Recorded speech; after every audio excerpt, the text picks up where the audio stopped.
ना तो वो जिम्मेदार कहे जा सकते हैं ना आरोपी कहे जा सकते हैं। आरोपी इंसान वो होता है जो कि जिसको कि एक्ट ऑफ कमीशन करता है, जो कि सोच समझ के गलत काम करता है। तो आप मानते हैं कि उनको मिस्टर क्लीन कहा जाना, स्टेट्समैन तरह से देखा जाना ठीक है? मिस्टर क्लीन कहना तो आवश्यक है, क्योंकि पर्सनल इंटीग्रिटी पर उन दिनों की प्राइम मिनिस्टर के ऊपर तो कभी कोई लांछन नहीं आया है, कभी नहीं आया है।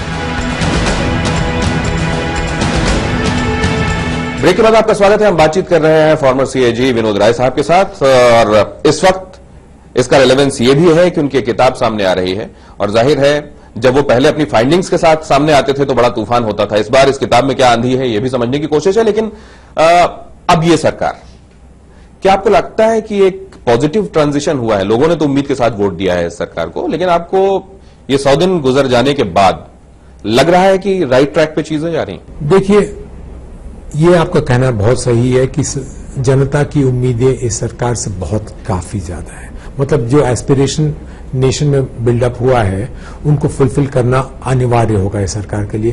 केवल इतना ही है कि देखिए 90 दिन या 100 दिन में किसी सरकार का परफॉर्मेंस एसेस करना मुश्किल होता है। हो सकता है डिसीजन मेकिंग, 2-4 डिसीजन जो इन्होंने लिए हैं वो तो लगता है कि फास्ट लिए हैं, जल्दी लिए हैं, लेकिन 90 या 100 दिन के अंदर किसी सरकार का परफॉर्मेंस एसेस करना। लेकिन आपके जैसे ब्यूरोक्रेट के लिए, जिसको कभी किसी नेता ने अपशब्द तक कहे हों उसकी फाइंडिंग के लिए, उसका फोन तक टैप किया जा रहा हो, ब्यूरोक्रेसी में क्या है? क्या एक रेस्पाइट है या स्थितियां बहुत नहीं बदली? नहीं, देखिए ब्यूरोक्रेसी में, अब तो मैं ब्यूरोक्रेसी से बाहर हूं, लेकिन जितने मेरे दोस्त कॉलीग्स वगैरह मिलते रहते हैं वो इस बात को जरूर जाहिर करते हैं कि अब चाहे सेक्रेटरी निर्णय ले या मंत्री निर्णय ले, हमारे ऊपर कोई जीओएम या ईजीओएम नहीं बैठा हुआ है। तो सेक्रेटरी को जब आप सेक्रेटरी बना के बैठाते हैं, उसकी 35 साल की एक्सपीरियंस होती है, तो उस एक्सपीरियंस को आप इस्तेमाल करिए। आप कह देते हैं कि नहीं सेक्रेटरी या मंत्री नहीं होगा, जीओएम डिसीजन लेगी, तो जीओएम की डिसीजन मेकिंग जो होता है वो बड़ी ओपेक डिसीजन मेकिंग होती है। हालांकि सेक्रेटरी जो निर्णय लेगा वो लिखित रूप में लेगा। इसलिए आपको याद है कि जब पारक साहब के खिलाफ बात उठी थी हिंडाल्को के केस में, तो जब उन्होंने निर्णय लिया कोयला की खान नहीं देने को हिंडाल्को को, और उसके बाद उस निर्णय को चेंज करके उन्होंने निर्णय लिया देने को, दोनों बड़े ट्रांसपेरेंटली उन्होंने लिखा है, और इसीलिए सीबीआई ने अपना केस विड्रॉ किया। 2G और कोल घोटाले के सामने आने के बाद बहुत अधिकारी अब फाइल पे साइन करने से डरने लगे। देखिए, जो अधिकारी अपने अधिकार का प्रयोग सही तरीके से नहीं करना चाहता है या ट्रांसपेरेंसी नहीं दिखाना चाहता है, उसको उस सीट पे बैठने का कोई वही नहीं रिस्पॉन्सिबिलिटी, क्योंकि अधिकारी जो है उसका काम ही है कि जो उसको रिकमेंडेशन देखे।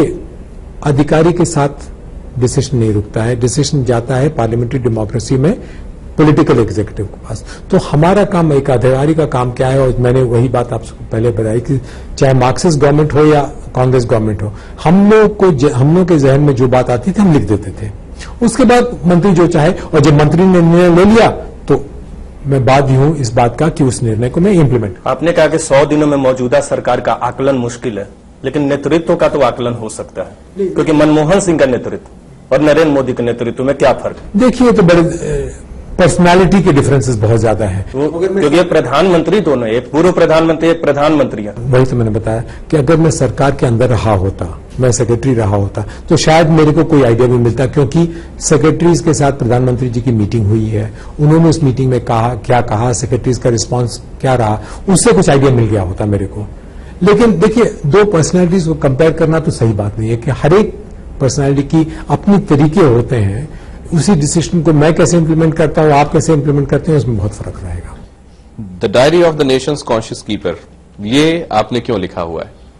देखिए, कॉन्स्टिट्यूशन में ही लिखा गया है कि इंस्टीट्यूशंस ऑफ हॉरिजॉन्टल अकाउंटेबिलिटी होते हैं। ये इंस्टीट्यूशंस कौन से हैं? Central election commission, central vigilance commission, central information commission, ये सब सरकार के ऊपर, पॉलिटिकल पार्टीज के ऊपर नियमित रूप से निगरानी रखने वाले इंस्टीट्यूशन, ये निगरानी रखते हैं। तो इसीलिए इसको खाली हिंदुस्तान में ही नहीं, भारत में ही नहीं, सारी कंट्रीज में कहा जाता है कि ये इज अ कॉन्शियस कीपर। क्या आपको लगता है ये इंस्टीट्यूशंस, निगरानी रखने के लिए बनाए गए जो इंस्टीट्यूशंस हैं, ये असल में कैसी निगरानी रख पाते हैं या नहीं?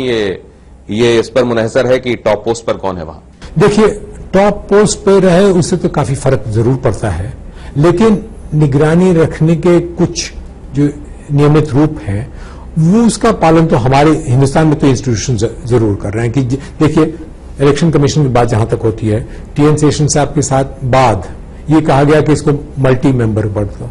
मल्टी मेंबर कर देने से इलेक्शन कमीशन का कोई पावर में कमी तो नहीं आई है। इनफैक्ट ये बात उस पर भी कही जाती है कि जीओएम ईजीओएम्स को सबको हटाकर पीएमओ को अगर आप सारी पावर्स डेलीगेट किए दे रहे हैं तो कहीं इससे कुछ मॉन्स्टर जैसा बन जाने की अंदेशे भी होते हैं। देखिए, मॉन्स्टर बने या न बने, लेकिन होता क्या है, हिंदुस्तान भारत जैसे बड़े देश में अगर आप सेंट्रलाइज कर दिए सब कुछ तो नियमित रूप से आपके निर्णय लेने में कोई डिले जरूर होगा।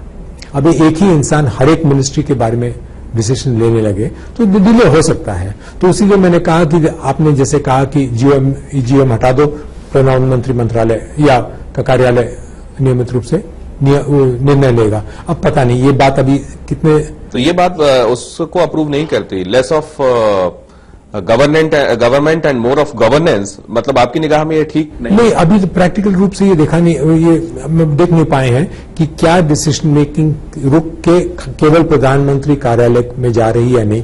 अभी 6-8 महीने में अंदाज मिल जाएगा, क्योंकि प्रोजेक्ट्स मूव करेंगे, डिसीजन मूव करेंगे या नहीं, पर वो 6 महीने कम से कम टाइम लगता है। विनोद जी, हमसे बातचीत करने के लिए आपका बहुत बहुत धन्यवाद। और ये किताब आप जिस मकसद के साथ सामने लेकर आए हैं वो मकसद पूरा हो, इसके लिए हमारी शुभकामनाएं भी। बहुत बहुत शुक्रिया कि आपने हमको बुलाया आज। बहुत धन्यवाद। ना तो वो जिम्मेदार कहे जा सकते ना आरोपी कहे जा सकते। आरोपी इंसान वो होता है जो कि जिसको कि एक्ट ऑफ कमीशन करता है, जो कि सोच समझ के गलत काम करता है। तो आप मानते हैं कि उनको मिस्टर क्लीन कहा जाना, स्टेट्समैन तरह से देखा जाना ठीक है? मिस्टर क्लीन कहना तो आवश्यक है, क्योंकि पर्सनल इंटेग्रिटी पर उन दिनों की प्राइम मिनिस्टर के ऊपर तो कभी कोई लांछन नहीं आया है, कभी नहीं आया है।